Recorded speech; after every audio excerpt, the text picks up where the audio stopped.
discussion.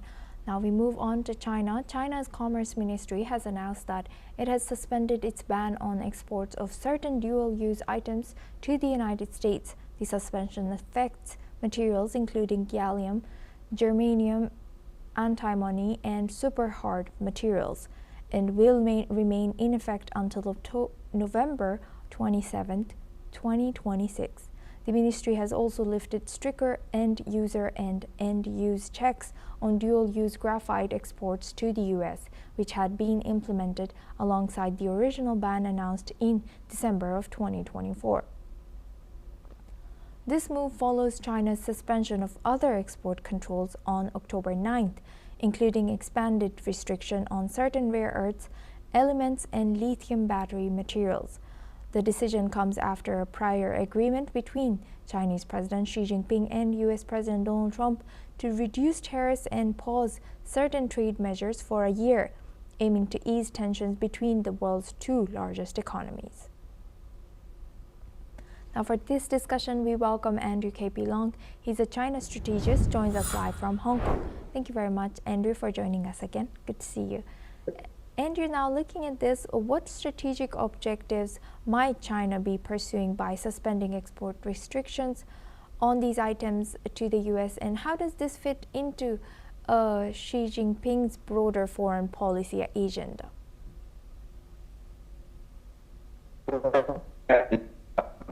Only retention for 1 year, depending on how the Trump administration eases other sanctions or restrictions on China's access on semiconductors, other trade flows. Now, this deal presents South Korea means the United States is going to live very heavily tariffs, almost to 100% suspended.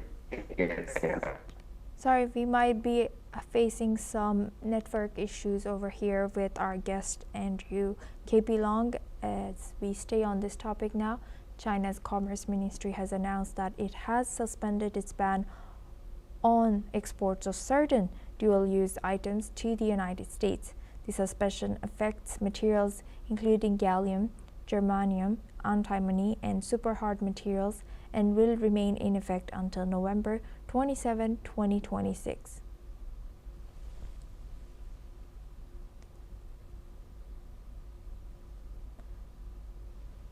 Now we move on and we stay in Asia. The Malaysian police has stated that at least 1 woman have drowned and 10 people were rescued after a boat carrying around 90 undocumented migrants sank near the Malaysia and Thai border. According to Kedah Police Chief, a boat carrying 90 people is believed to have capsized, and 2 other boats carrying similar number of passengers have also been reported missing. The police chief added that rescue operations are underway to locate the survivors. The Maritime Authority has also stated that the incident is believed to have happened near Tarutao Island, just north of the popular Malaysian resort island of Langkawi. Meanwhile, the Maritime Authority director has said that 11 people, including 1 body, has been found so far. The Maritime Director has added that there is a possibility of more victims to be found at the sea. Now we move on to Pakistan and Afghanistan. In Pakistan, 3 people have lost their lives and another was injured after a hand grenade accidentally exploded inside a house in Bara Tehsil of Khyber District. The incident has occurred at the residence of Dawlat Mir in the Malakdinkil area when an occupant inadvertently pulled the grenade's pin. The victims Dawlat Mir, Harun, and Rahmatullah have all died instantly, while a 4th person, Habibullah, sustained injuries and was rushed to Dogra Hospital for treatment. Meanwhile, the police have registered the case and are investigating the circumstances of the explosion. Now for this discussion, we welcome back retired Major General Dr. Rajan Kochhar. He's a senior strategic and defense expert, joins us live from New Delhi. Thank you very much, Dr. Major General, for staying with us. Now looking at this, how could this be possible that a grenade was in a local person's house in Khyber Pakhtunkhwa, and what measures should be implemented to safe handling of these kind of military grade explosive, especially among civilians in such conflict prone regions? It's a very interesting question. You see, what is happening in Khyber Pakhtunkhwa is that the state of Khyber Pakhtunkhwa, including, I would also like to mention here Balochistan, because a similar kind of situation is happening in both these states, and these are border states with Afghanistan.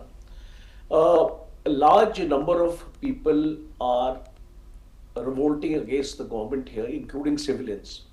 And Tehrik-e-Taliban Pakistan is quite active here. After all, they are Pakistanis only, Pashtuns, who are fighting the Pakistan army and the Pakistan government. So what we are actually seeing is a state of insurgency within the state. And once you see this actually insurgency, you will see that people tend to keep firearms and explosives in their residences, because many of them are part of this movement. So these are generally safe places where they would like to keep this ammunition and explosives, including weapons, and also for their own security. And therefore we are, the incident has happened. Somebody has pulled the plug out of the grenade, the pin out of the grenade, and that is how the grenade actually blasted, resulting in lives of people. So I think a slightly more dispassionate view will have to be taken for the security situation in Khyber Pakhtunkhwa. There is a new chief minister who has been elected now. There is a political instability in the state. There is a lack of governance issues there. Pakistan government is not listening to its own people to solve their grievances. There is a dominance of Punjabis in this region. All contracts, because this area is very rich in minerals, and especially copper ore and gold deposits. So, and we've also seen rare earth minerals being talked about by their Field Marshal Munir. So if that is the case, then this becomes a very lucrative area for mining activities. And most of the mining contracts are with the Punjabis and not with the locals. So there is an anger within the state amongst locals for discrimination, and also there is poverty here, a lack of infrastructure, medical facilities, good colleges are not there, jobs are not there, unemployment is very high. So these are the basic civic issues which give fire to a condition of insurgency in the state. And when you have insurgency, then you will find people keeping these arms and grenades in their residence to fight the government. So I think it's a larger issue.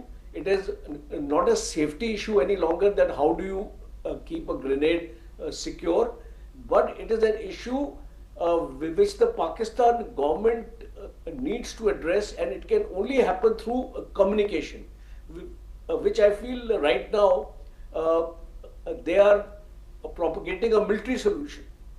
A military solution is not the answer to these problems. Any insurgency can only be contained when you have a dialogue and you address the grievances of the people. So I feel that is more important for the Pakistan government to address now. Right, and thank you very much, Dr. Major General, for shedding light onto the history and also the insight of the geography of this particular location and its people. Now, building on your answer, what role should or could the military play in regulating possession? Even though you said that this is not just a military problem now. And also, what role do you think the government should play in addressing the grievances that you've mentioned of the people over there? It's a very good question. See, it's got a twofold answer. The first answer is resolving the issues with Afghanistan, because Tehrik-e-Taliban Pakistan is getting its assistance from Afghanistan side. They have their safe houses there, the safe haven are there, and the ethnicity is the same. And there are many Afghan refugees who are staying here, whom I'm told now are being singled out and sent back to Afghanistan. So I think the first issue which the government would need to address to stabilize the security situation in the state is to talk to Afghanistan. Those talks are already happening, but I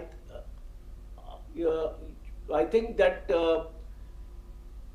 there hasn't been a success in these talks. The people have not been able to resolve their issues. I believe this ceasefire thing is also going to lapse now, and those talks which wanted a monitoring mechanism in place have not gone through. So I think that's a major setback, because unless you address the Afghan issue, you will not be able to create a conducive environment within the state of Khyber Pakhtunkhwa. Second important aspect is that since people have already taken to weapons, and the task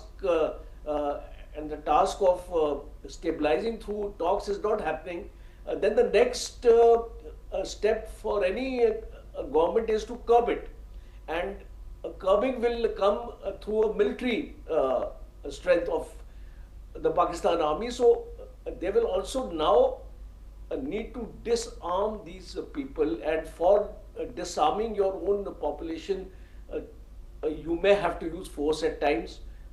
So I feel the next option, in case talks don't happen, the next option is the military option for any government to stabilize the situation.